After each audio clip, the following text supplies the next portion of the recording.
자, 안녕하세요. 텍스트뷰 성우경입니다. 무슨 시간이 이렇게 빠른지 벌써 12월 중순입니다. 썸네일 보신 분들 중에 12월 중순에 웬 간편장부야 이렇게 생각하시는 분들도 계시겠는데, 제가 매년 종합소득세 신고철인 5월 즈음에 이 간편장부 말씀을 드렸거든요. 그런데 사실 장부라는 건 매일, 매월 이렇게 작성하는 거 여러분들도 잘 알고 계시잖아요. 사실 1월부터 12월까지의 내역을 한참 지난 5월에 쓴다는 거는, 그것도 한꺼번에 몰아서 작성한다는 게 여러 오류 발생 문제 때문에 추천드리지는 않아요. 가장 좋은 건 평소 작성하는 거고요.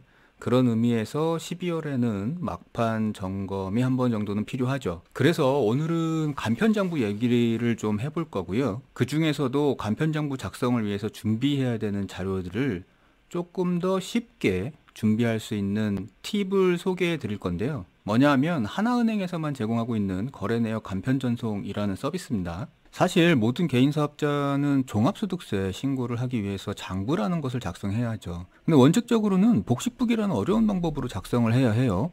근데 이제 복식북이라는 게 일반 개인이 만들기에는 어려움이 있어서 보통은 세무사 사무실에 의뢰를 하고요. 요거를 기장 맡긴다고 많이들 얘기하죠. 하지만 매출이 많지 않은 개인 사업자들이 모두 세무사한테 의뢰를 하기에는 좀 부담이 있어요.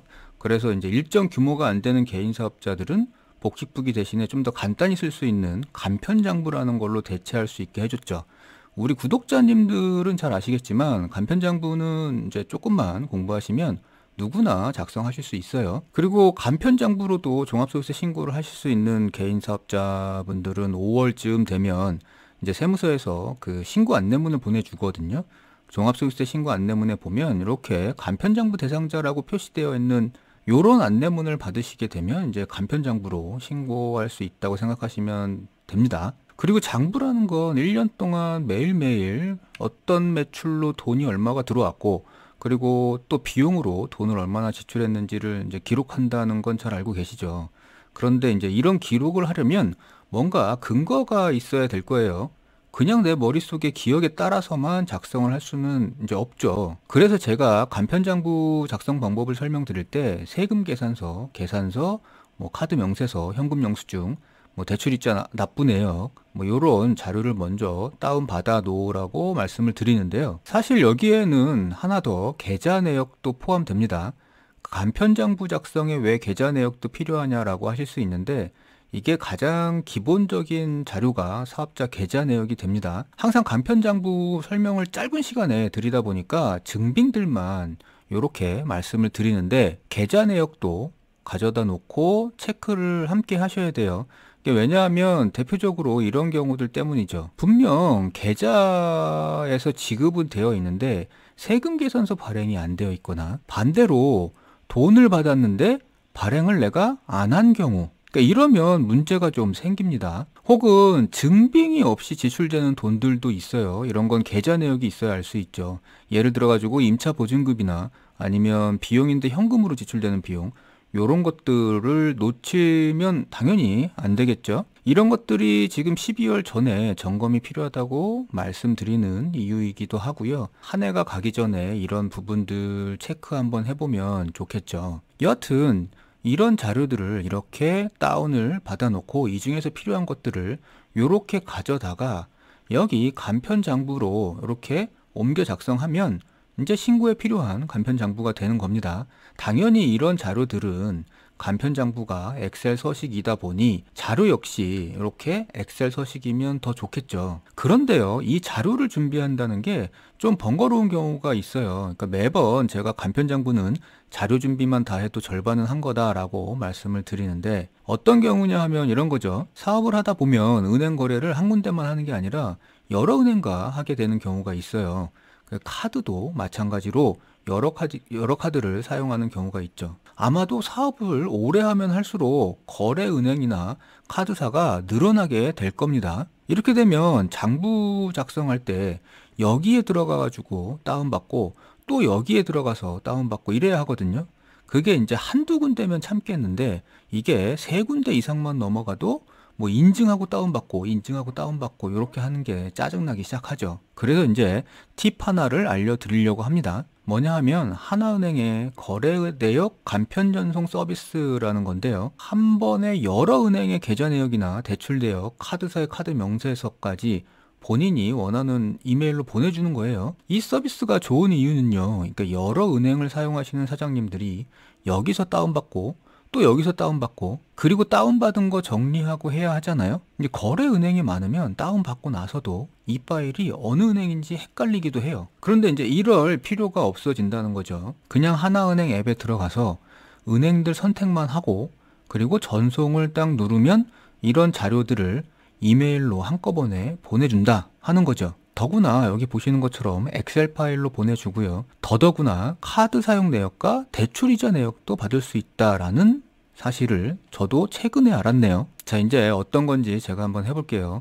일단 이 서비스는 하나원큐라는 앱에서, 그러니까 하나은행 어플이죠. 하나원큐 앱에서 구동이 가능합니다. 저는 하나은행을 주거래 은행으로 사용하고 있어가지고 이미 하나원큐 앱이 깔려 있고요. 하나은행이나 하나카드를 이용하지 않더라도 하나원큐 앱만 설치하고 로그인하면 이 서비스는 이용할 수 있습니다. 자, 일단 여기 앱 첫 화면인데요. 아래 보시면 메뉴가 있고요. 들어가시면 이런 화면에서 아래로 쭉 내리면 여기 거래내역 간편 전송 서비스 여기로 들어가시면 되고요. 아니면 처음에 여기 메뉴 화면에서 간편 전송으로 검색하셔도 돼요. 그리고 나오는 화면 여기서 거래내역 간편 전송 여기로 들어가면 되죠. 그리고 나서 보면 여기 그 연결하기가 있어요. 요렇게 여기에서 다른 은행에 있는 내 계좌를 연결해 줘야 합니다. 그래서 연결하기를 누르면 이런 정보 수집 그 이용 동의가 뜨니까 확인을 누르고 동의를 해줘야겠죠. 요즘 세상에 개인정보는 중요하죠. 그래서 확인을 누르면 마이데이터라는 곳으로 가게 되는데요. 이 마이데이터라는 건 금융기관 통합관리로 정부에서 시행하는 거죠. 여기서 각각 동의를 해 주시고요. 그리고 나면 내가 가지고 있는 은행이나 카드사, 증권사, 보험사의 내역이 여기 뜨게 됩니다. 저는 은행이 9군데, 카드사 13군데, 그리고 증권사 6군데, 보험사 뭐 3군데, 뭐가 이렇게 많은지 여하튼 이렇게 있습니다. 그러면 이 중에서 이제 사업과 관련 있는 친구들을 선택해 줘야 되겠죠. 그래서 이제 이런 식으로 이렇게 선택들을 해 주고요. 그리고 나서 이렇게 자산 연결 누르면 되는데 뭐 인증은 필수겠죠. 편한 방법으로 인증을 하시면 되고요. 그러면 또 나오는 동의 역시 해주면 되고요. 여기까지 하면 이제 연결 가능한 목록이 이렇게 뜨게 됩니다. 혹시 여기서 필요 없는 항목들은 체크 해제하시면 되고요. 그 다음에 이제 다음으로 넘어가면 상세 정보에 대한 동의가 나오고요. 필요한 항목 선택 후 동의하시면 됩니다. 그리고 이제 인증을 해주면 이렇게 연결됐다고 뜨죠. 오픈뱅킹 계좌 등록이 나오는데요. 필요 없으시면 여기 X를 누르시고 등록 취소를 하면 됩니다. 그리고 나오면 이렇게 보내기 화면이 나오는데요. 여기에서 보내기를 이제 선택하면 돼요. 이런 식으로 이제 보내기들이 뜨죠. 계좌 내역은 여기에서, 그 다음에 카드 내역은 여기, 그리고 대출 내역은 여기, 이렇게 보내기를 하면 되는데요. 일단 계좌 내역을 한번 해볼게요. 하나은행 거는 여기서 타금융킹하는 여기에서 보내기를 하시면 됩니다. 그러면 이제 뜨는 화면에서 그 필요한 계좌를 선택해가지고 이렇게 선택해가지고 보내면 되는데 한 번에 선택할 수 있는 계좌는 3개까지만 할 수 있고요. 이거보다 더 많이 보내야 된다 그러면 한 번 더 보내기를 해야겠죠. 그래서 이렇게 선택한 다음에 여기 다음을 누르면 이런 식으로 여기 상호명을 입력하고요. 그 다음에 이제 이메일도 여기 입력하시면 되고요. 그 다음에 이제 기간, 그러니까 거래 내역 기간을 줘야 할 기간이죠. 그 기간을 여기에 입력하시면, 기간은 과거 2년 전 거래부터 가능하고 최대 1년치를 보낼 수 있어요. 만약에 2025년 5월에 종합소득세 신고를 하기 위해서 간편장부 작성에 필요한 자료를 다운받는다 그러면 2024년 1월 1일부터 2024년 12월 31일까지를 선택하고 보내면 되겠죠. 지금은 이제 중간에 점검 목적이니까 일단 현재 날짜까지만 선택하고 보내볼게요. 여기서 만약에 세무사 사무실에 의뢰하시는 분들은 여기 이메일에 세무사 사무실 이메일을 적으면 바로 가겠죠. 그리고 간편장부처럼 스스로 신고하시는 사업자분들은 본인 메일을 적으시면 편리할 겁니다. 그러면 이제 이메일 보내기를 누르고 내용을 확인하면 이렇게 신청 완료 화면이 뜨게 됩니다. 카드나 대출도 마찬가지죠. 똑같이 카드 명세서에서 보내기를 누르고 계좌 내역 보내기 했던 것처럼 이제 진행하시면 되겠습니다. 이렇게 이메일 보내기를 선택하고 나면 대략 한 5분 이내에는 메일로 들어오는 것 같더라고요. 이런 메일이 들어오고요. 그리고 여기서 이제 첨부 파일 다운로드를 눌러서 다운받으시면 돼요. 이제 그러면 이렇게 엑셀 파일이 다운받아져 있습니다. 이렇게 카드 사용 내역이나 아니면 계좌 내역이나 이렇게 다운받아져 있죠. 그래서 이제부터는 이 자료들을 기준으로 간편장부 작성을 시작하시면 됩니다. 이렇게 하면 간편전송 서비스를 이용하는 방법을 한번 해봤고요. 하나은행 간편전송 서비스 이용할 때 이제 몇 가지 알아둘 사항이 있어요. 일단 먼저 계좌 내역은 다운받으시면 되는데, 카드 거래 내역 같은 경우 사용하시는 카드가 홈택스에 사업자 신용카드로 등록이 되어 있다 그러면 홈택스에서 다운받으시면 되고요. 그렇지 않다면 이런 방식으로 다운받으시면 됩니다. 그런데 대부분 종합소득세 신고할 때 보면 사업용 신용카드로 등록해 놓은 카드 외에 꼭 한두 개 이상씩은 더 쓰시더라고요. 그래서 항상 카드사에 들어가서 다운을 받으시는 경우가 종종 있고요. 그러니까 이런 식으로 받으시면 편리하죠. 그리고 이제 입출금 계좌는 아까도 말씀드렸듯이 한 번 보낼 때 3개까지 보낼 수 있고요.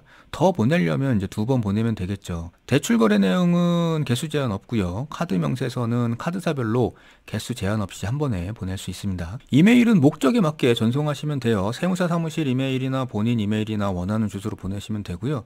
그리고 이제 신청연도 기준 2년 전 거래까지 전송이 가능하다고 아까 말씀드렸고, 그리고 전송 건수는 이제 제한 없이 무료로 가능하다고 합니다. 그리고 이제 하나은행에서의 거래 내역은 입출금 계좌뿐만 아니라 대출 내역도 물론 가능하고요. 이제 퇴직연금까지 내역을 보낼 수 있다고 하고요.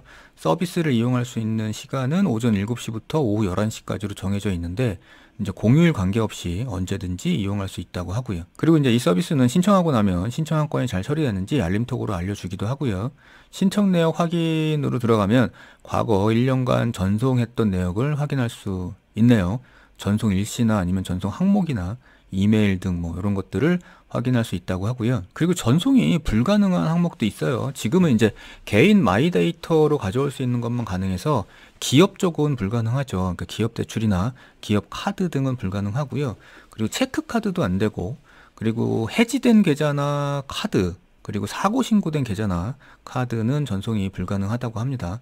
그리고 이제 정부에서 시행하고 있는 그 개인 사업자 마이데이터를 25년에 도입하게 되면 거래 내역 간편 전송 서비스로 전송 가능한 기간과 항목이 확대될 거로 보인다고 하고요. 자, 지금 설명드린 하나은행 거래 내역 간편 전송 서비스는 세금 신고를 해보신 분들은 아시겠지만 꽤 유용해요. 왜냐하면 제가 매해 간편장부 설명을 드리면서 자료 취합부터 말씀드리잖아요. 그런데 은행을 여러 번 거래하거나 카드를 여러 개 사용하시는 개인 사업자분들은 은행마다 혹은 카드사마다 일일이 요청해가지고 별도로 다운을 받아야 해서 여간 번거로운 게 아니에요. 근데 이게 시간만 오래 걸리거나 번거로운 데서 끝나는 게 아니라 놓치는 것들이 있을 수 있어요. 사용은 하지만 자주 쓰지 않는 계좌나 카드도 반영은 해야 되죠. 근데 이게 깜빡하기 쉽잖아요. 그래서 이 간편전송 서비스는 하나은행뿐만 아니라 다른 금융기관도 등록을 해두면 한꺼번에 다운을 받을 수 있어서 시간도 단축할 수 있고 번거로움도 덜 수 있다는 장점이 있는데, 거기에다가 이제 놓치지 않을 수 있다는 이점도 함께 있죠. 그리고 이게 비단 간편장부에만 유용한 건 아닐 겁니다. 이제 개인 사업자분들은 종합소득세 신고뿐만 아니라 부가가치세 신고도 하셔야 되잖아요. 그리고 부가세 신고도 정확히 하기 위해서는 이런 자료 준비가 반드시 필요하고요. 더 나아가서 복식부기 의무자이신 개인 사업자분들은 세무사 사무실에 기장을 맡기는데요. 요게 신고 때가 되면 세무사 사무실에 매번 자료를 보내줘야 돼요. 근데 이걸 은행에서 다운을 받아서 자료를 가져다가 요 은행마다 카드사마다 따로따로 이렇게 보내주는 게 여간 불편한 게 아닙니다. 그런데 요거를 한 번에 보내줄 수 있으면 당연히 편하겠죠. 자, 이렇게 해가지고 오늘은 간편장부 작성을 위해서 자료 준비에 필요한 팁을 하나 알려드렸는데요. 간편장부 작성을 어렵게만 생각하셨던 우리 개인 사업자분들은 조금은 그 부담을 더실 수 있을 것 같고요. 그리고 제가 웬만하면 광고 말씀을 잘 안 드리는데 이런 서비스는 우리 구독자님들한테도 유용하다 싶어서 한번 소개를 해드렸습니다. 오늘 시청해 주셔서 감사드리고요. 그리고 날씨 추워지니까 감기도 조심하시기 바랍니다. 감사합니다.